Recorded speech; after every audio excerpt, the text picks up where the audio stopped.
Number 1. Home Alone. This isn't much of a Christmas-related story, as it was a story that happened around Christmas time. I was a teenager at the time, and this happened about a week before Christmas. My family already had our tree up and decorated, and all of our lights were all on in the yard. My family used to always keep the lights on, and I was getting a bit sick of Christmas at that age, and I was even sicker of Christmas entertainment and decoration. My parents and my younger brother and sister went to my grandma's house that year. It was a bit of a drive, and though we stayed a few days. I was 17 at the time, and I'd stopped going on that visit when I was 15. So this was my third year getting to spend some time by myself at home. One of the very first things I did when they left was turn off all the lights in the yard and all the decorations. And I didn't turn on the Christmas tree at all. I, in fact, kept the lights off pretty much the whole time. I didn't hold any parties when my family was gone. I was just happy to be alone. And instead of watching corny Christmas stuff on TV, I watched as much horror as I could during the time.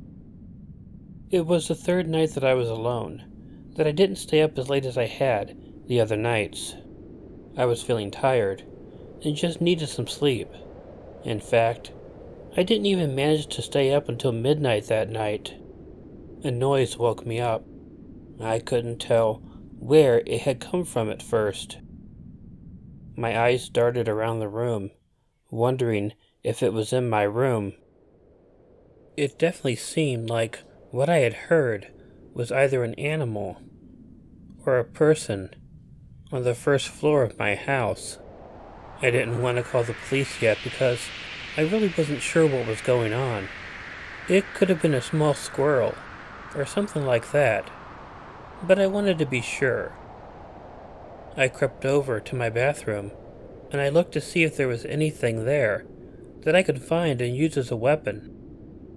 Looking under the sink, I found a thick piece of 8-inch pipe that was not connected to anything. So I pulled it out. I was fortunate that we lived in a relatively newer house, so it really didn't creak when I walked around. So I was able to be quiet while walking slowly. I was sort of hoping that the cat would come with me, but he didn't even get up. Instead, I just walked over to the stairwell. I was about to go down the stairs for a look. All the lights were off, so my immediate thought was that it must have been an animal. A person would have needed to have light to see around. So at first, there was some relief. It didn't last long, though. I noticed a beam of light that had come from a flashlight shine up against a wall in the living room. I immediately went back from the stairwell. I was concerned with how quickly I jumped back that I might have made a noise. That scared me, but I wanted to get back into my bedroom. Once I did, I called the police as quietly as I could. I waited in the bedroom for the police to come. It was terrifying, and I was only able to hear a little bit of noise coming from the other room. Finally, though, I did hear a sound of a car pulling up in the driveway. I guess the police came in, and they kept the sirens off to not alert the guy. But it didn't take long before I heard the cops get into the house, and I listened to the entire arrest happen. The guy had prior stints for burglary. I guess he had been doing a good job after he got out of jail the last time. But he had noticed our Christmas lights were on every night, and then suddenly, off for 3. It was too tempting to him, and he broke in, assuming no one was there.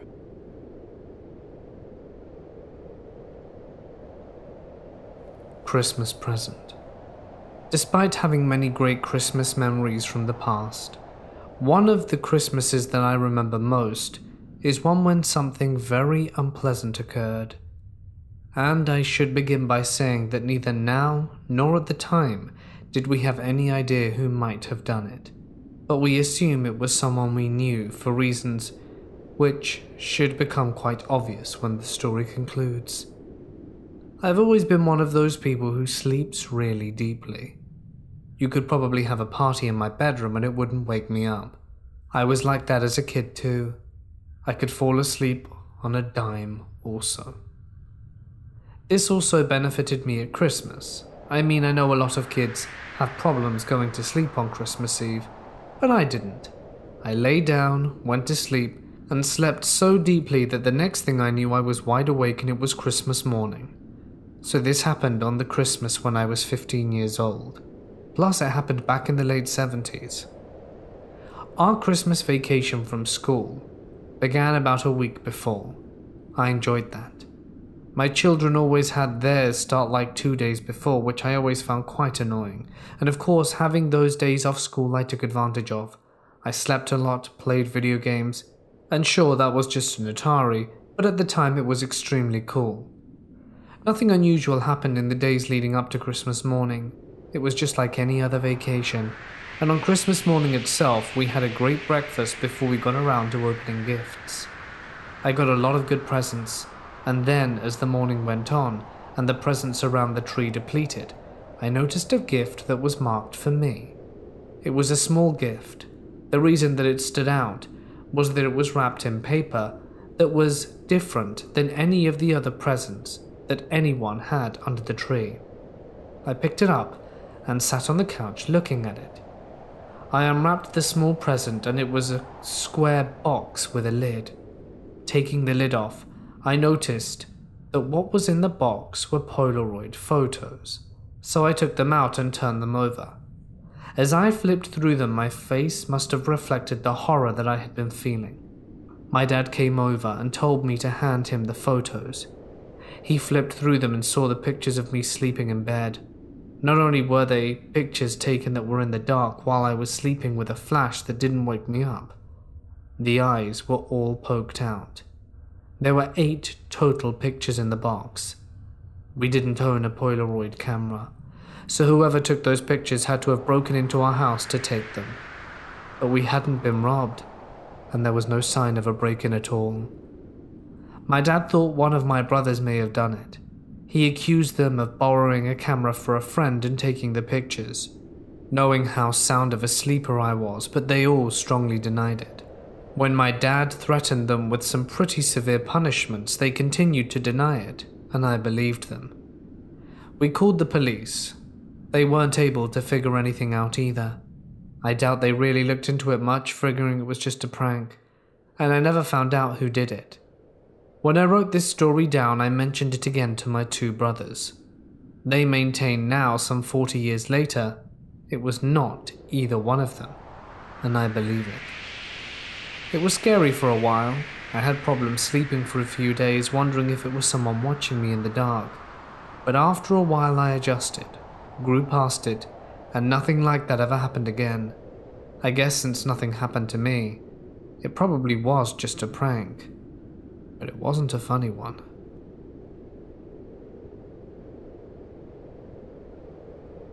Number 3. The Shop. A couple decades back, I had a really bad experience at Christmas time. I was working as a retail manager at I guess obviously a retail store. Sorry, my poor attempt at humor. It was a used record store, and it was located on the very end of a long strip mall in a pretty big shopping area. I was the type who liked to sleep late all the time, so I always worked the closing shifts. And although I hated this, I had to keep at least one employee with me all the time until I left the store. The owner was pretty strict on this, but it always caused problems. No one liked to stay behind with me to take on all the paperwork while everyone else got to go home earlier. There was, however, an employee who began working with us in April. He had absolutely no issue closing the store with me. I will call him Jim, and he and I actually ended up getting along pretty good. Over the months we had a pretty good friendship going on. The Friday before Christmas, it was the busy day from hell. I mean, it always was, but it was worse than usual.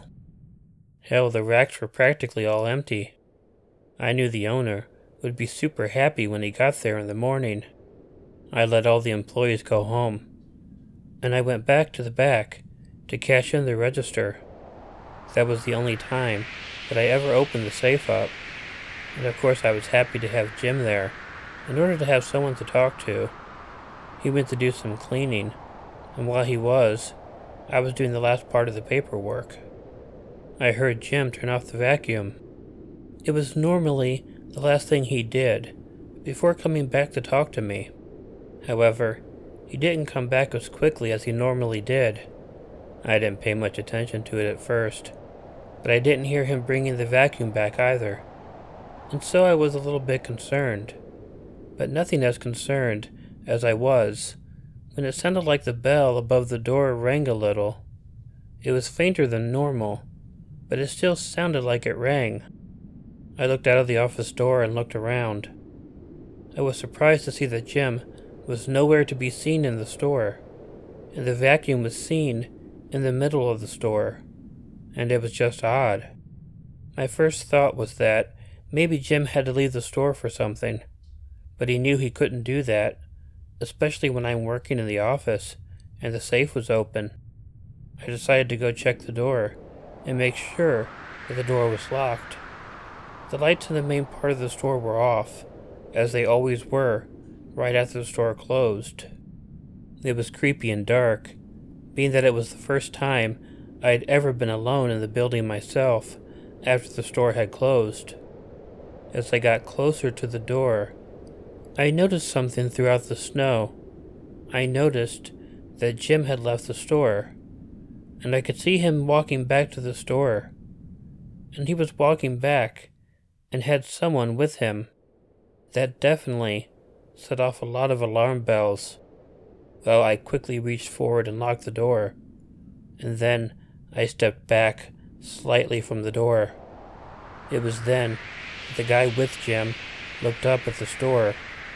He saw me standing there, and I saw the gun he quickly took out of his jacket. Jim looked confused at first, until he noticed that I was there also. Jim came running up to the store and tried to open it. He must have thought that I hadn't locked it yet, because he got very frantic when the door wouldn't open. The guy with Jim was enraged and started yelling at Jim. They then began demanding that I open the door.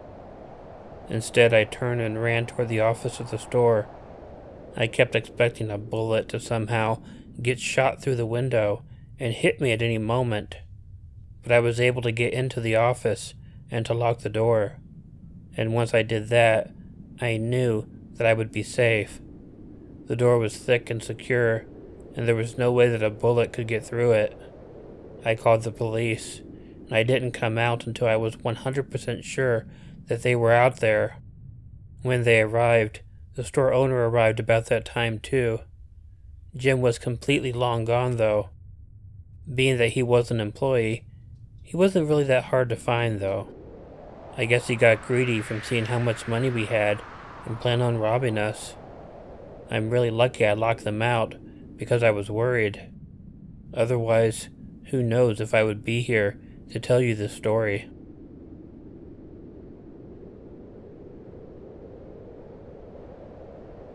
Santa Claus.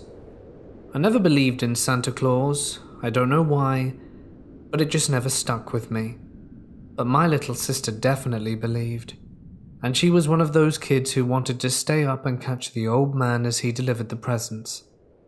Well, one Christmas when she was 8, she came and woke me up very early in the morning or late at night, depending on how you see it.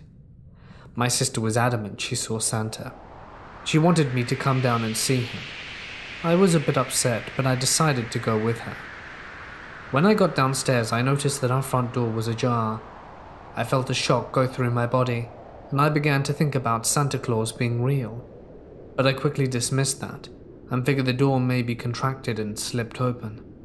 But my sister was adamant that Santa Claus had been there, and when she spoke to him, he told her not to tell anyone he was there, but that supposedly he had left.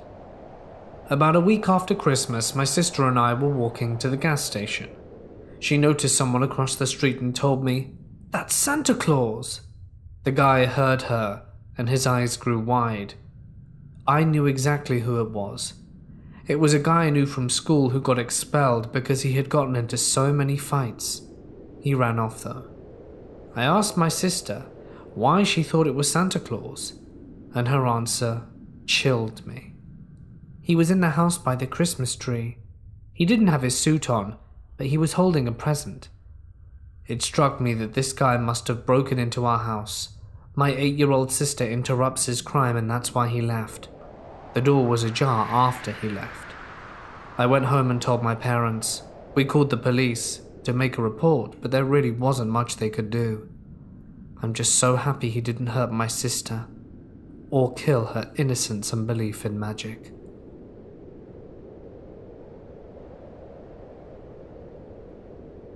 Number 5.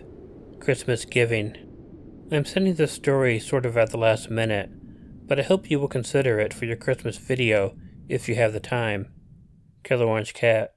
I know you like to watch court shows like Judge Judy. I've watched a lot of them over the past couple of years myself, and when I did, there were certain things that I noticed. I'll mention them after the story, so you know why I'm telling the story. It's happened back when I was in college. I didn't have the money to go home and visit my family for Christmas, but a professor, who must have known this, though I cannot remember how, knew that I loved McDonald's filet-o-fish sandwiches, so he got me a reusable gift card to McDonald's. On Christmas Eve, I decided to go to the place and get myself a couple filet-o-fish sandwiches. There were a few other people in the place with me. Most of them were there by themselves. There was one father there with 2 of his children. I wondered if they were low on money like I happened to be. And that was when someone who seemed like a student came into the place. He was trying to order some food, a combo meal, but he was like short on money. I remembered that my professor gave me the gift card because he felt bad that I couldn't go home. I really thought it could actually be the best Christmas present I could give myself if I could help this other student out.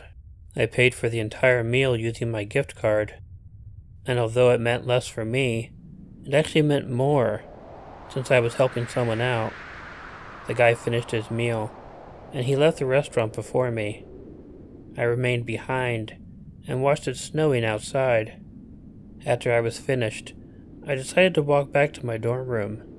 I wasn't outside very long when I noticed that someone had been standing behind the McDonald's, and they came out nearly right when I got to the sidewalk. I tried not to look at them much because I didn't want to seem weird. There is this little shortcut that I take that goes behind a building, and there are some trees there. I walked there and I suddenly heard loud and quick scrunches in the snow behind me. Startled, I turned around, just in time to see someone hit me from behind and knock me on the ground. I twisted around and fell, but he grabbed me and pulled me over. When I realized who it was the student that I had bought the meal for. The guy roughly went through my pockets and found my wallet. He took my wallet and went through it. The guy stole my school ID, my debit card, and my gift card. The school ID connected to an account that you could use the vending machines at the school on. That's why he probably took it. Taking those, he threw the wallet down and ran off in the snow. I felt horrible getting up. How could someone you have helped out do something so horrible? Well, one fortunate thing happened to me that day. The kid didn't get very far. There was a campus police officer sitting in his car behind the building. I think he was having a Christmas drink and hiding while he did it. He watched the entire thing. He quickly got out and stopped the kid. I was able to get back all my property within a few minutes, and the kid got arrested, and he could have been expelled from school. The reason I mention court shows is this. I always watch people on those shows promise to never help another person again after they are hurt, and at that moment, I could understand how they felt. But I didn't feel that way. I went to judicial affairs, and was able to help the kid not get expelled from school. And people do crappy things, and some have good, and some have bad reasons. But I hope to think that if you can help out someone who hurt you, maybe that person will be less likely to hurt other people in the future. I don't know, really. I just hope.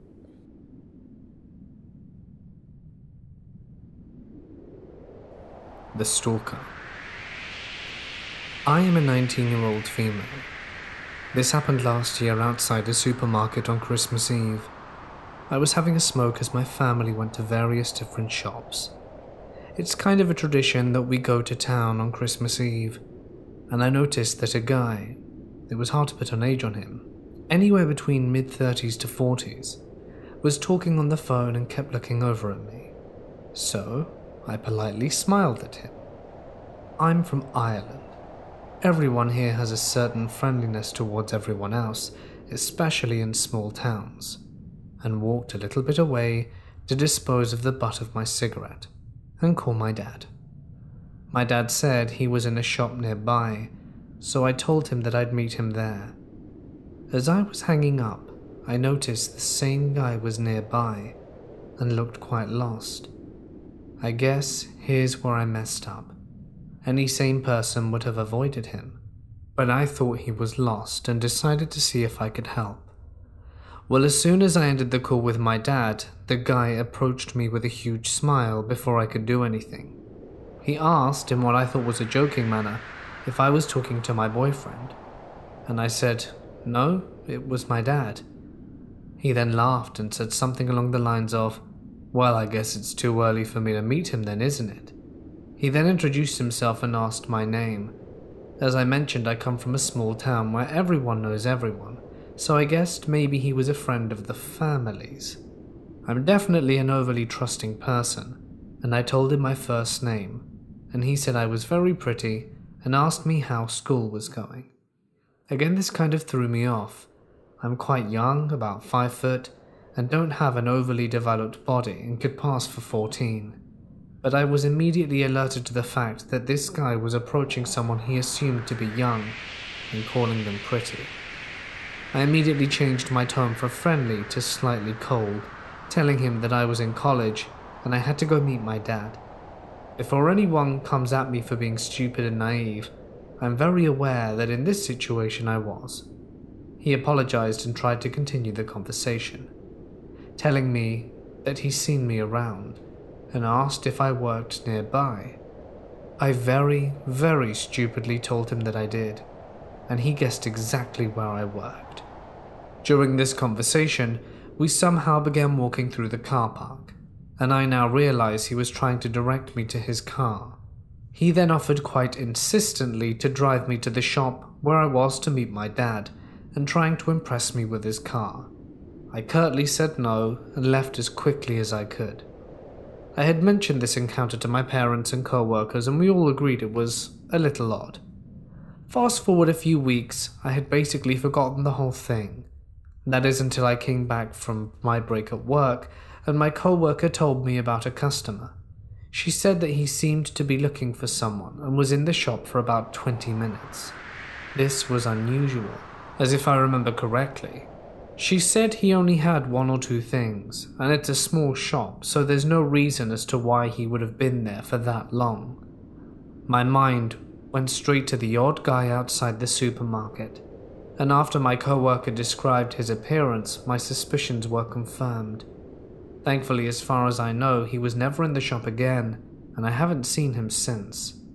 Nothing like this has ever happened to me, and I definitely learned not to be as trusting of people, and to never let my guard down.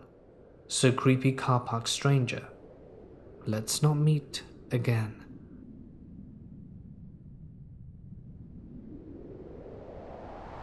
Number 7. Santa Claus in his pride and joy. I work at a beauty store, and today, an older man with a white beard came in. I greeted him and asked if there was anything I could do to help him with. He stuck his hand out and said, "Hi, I'm Santa Claus." I go to shake his hand, and I laugh uncomfortably. As I try to pull my hand away, he stops shaking my hand and just holds it and proceeds to tell me about how he's popular in the next town over as a Santa Claus and how their local beauty store knows him very well. He held my hand for a solid 2 minutes as he told me about his stories of being Saint Nick. He finally let me go after I tried pulling away several times, and then finally asked me where the colored hairspray was so he could make his beard appear wider.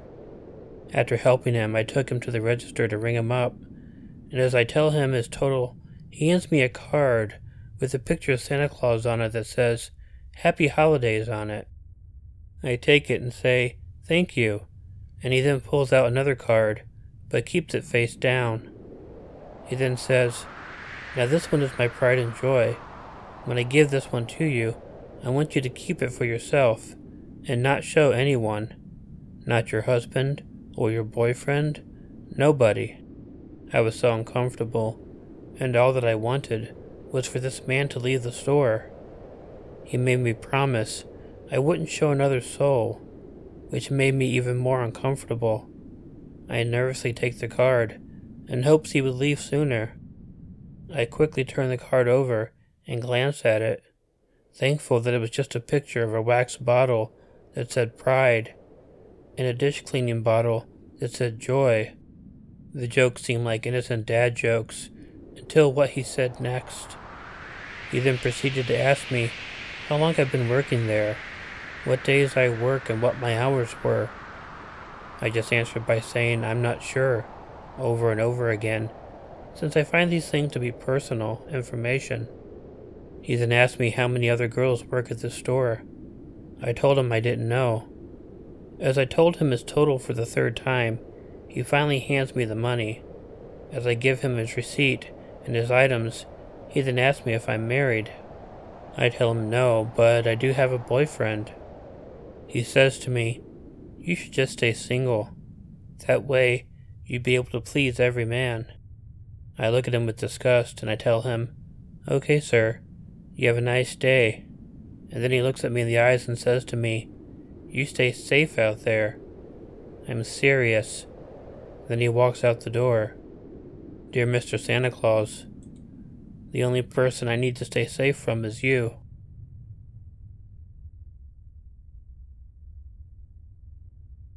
Number 8. Evil Santa. So I was 16 at the time, and I'm male, 29 now, and I live in Yorkshire, in the UK. This is about 3 to 4 weeks before Christmas, on a Thursday evening. My mom and younger sister had gone to a shopping center in the next town in order to do some Christmas shopping, so I was home alone. I was laid in bed watching a movie when I heard a knock at the door. I assumed this was my mom and sister returning with full hands and they couldn't find the key. I was just wearing boxers and a t-shirt, so I, fortunately, took an extra 15 seconds or so to throw some jeans on. I left my room and suddenly the knocking got more aggressive. We have a frosted glass window next to our front door, and from the top of the stairs, I could see a well-built man, dressed all in red, like a crazed Santa, literally hammering on our door and screaming abuse that he was going to kill someone. My mom was only newly separated from my dad, and therefore had no crazy ex-partners, and it 100% wouldn't be my dad. I briefly heard him say a name which sounded like Dan. We had a neighbor called Anne, but she was in her late 50s, and not likely to be involved in anything suspect. I obviously didn't answer the door, but I was panicking, worried if my mom pulled up outside and he was still there. I spent the rest of the evening on the phone to my friend, hiding in my bedroom. Whoever it was never came back. I'm just glad I needed to put my jeans on, or who knows what might have happened. A funny add to all this, a couple days later, I had a few school friends round to watch boxing, and they knew the story.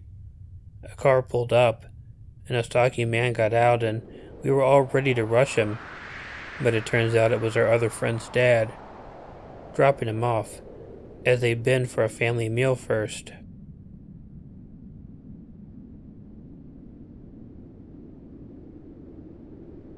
Number 9. Christmas Ghost.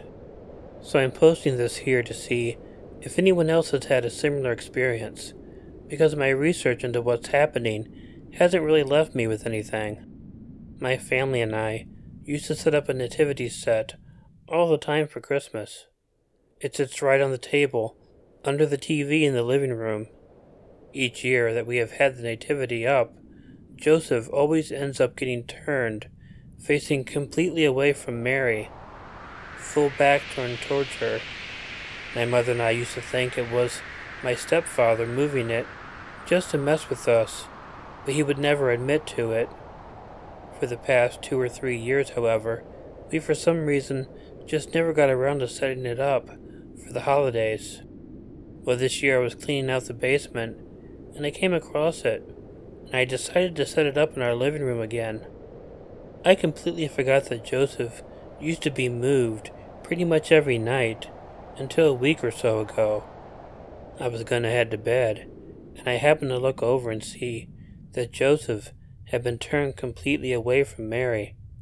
My stepfather no longer lives in the house, so it obviously could not be him. But I know it's something small, and obviously not something that's causing actual harm, but it does kind of sketch me out.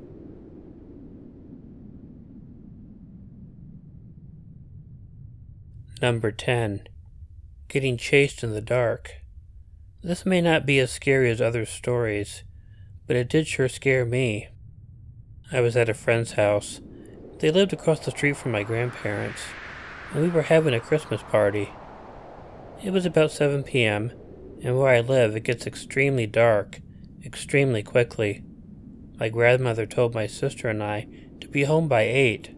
I was 12 at the time. My twin sister and I decided it was time to go, and we decided to take a shortcut since it was dark. We usually took the shortcut, so it wasn't anything new. We started down the hill. It was really steep, and I got an uneasy feeling. I turned to my sister and told her about this, and she brushed it off. After all, I am pretty paranoid.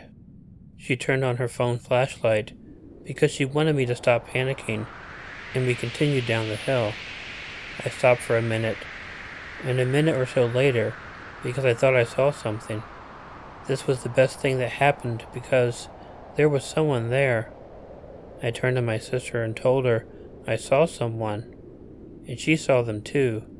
She had a cold and could barely speak, but she managed to spit out, "Run." As soon as she said this, the person, maybe 8 yards away, slowly started walking towards us. I started screaming at the top of my lungs, and my sister and I ran up the steep hill and back into our friend's house. Only our grandmother and friend believed us, so it didn't go much farther than telling our parents. We went back to that place the next day to find a candy wrapper and a large boot print.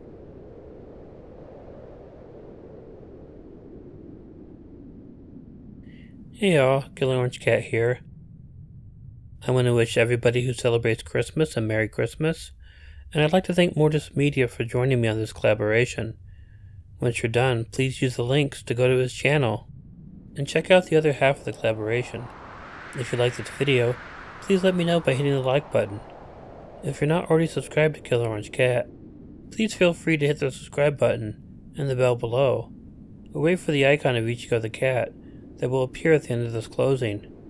Send me a comment to let me know what you thought of the video, and consider sharing it with someone you think might enjoy it. If you have an original story you'd like narrated on Killer Orange Cat, please email it to the address provided in the description. But as always, and sometimes, especially on holidays like Christmas, don't forget to make sure to check in your closet and check under your bed, because you never know where Killer Orange Cat might be hiding. Good night.